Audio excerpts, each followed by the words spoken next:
years former lead counsel for the World Bank. She turned whistleblower, attorney Karen Hudes.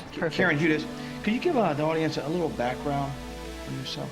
Yes, I'm a lawyer and an economist, and I worked in the legal department of the World Bank for 20 years.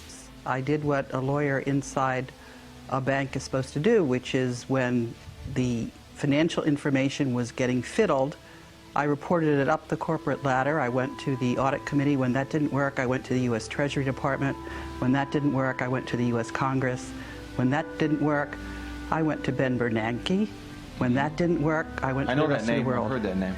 Yeah, and when that didn't work, I went to the rest of the world. And that's where we are now. We're with the rest of the world.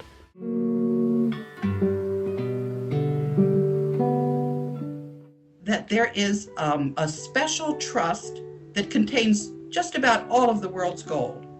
It was established by Ferdinand Marcos. This gold, people want to know what the gold is. You're referring to the president of the Philippines, of the former president of the Philippines who died in '89, correct? That's correct. That's who, except, it's not clear about the exact date of his death because he had a cousin who, he was removed. He was removed by the CIA. It was not by a popular uprising. You know how the CIA stages these things. And he was sent off to Hawaii. But he had expected that this was going to happen, and he had gotten his cousin to stand in for him. So it was his cousin that was in Hawaii, captive. Yeah. But anyway, what Ferdinand Marcos did was he took the world's gold. I was explaining what is the world's gold. It's gold from King Solomon. It's gold that the conquistadors in Spain gathered up from the Aztec and Inca civilizations. It is gold that was gathered by General Yamashita between World War I and World War II. And what the banks did when they gathered up the gold, they issued certificates to the wealthy people who had the gold. And those certificates had interest that was payable in gold.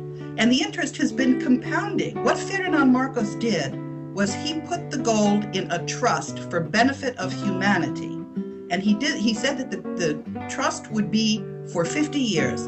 The reason he did this, he was a lawyer, and he knew that if somebody claims that they own something and they are not able to prove their claim for 50 years, that claim is extinguished.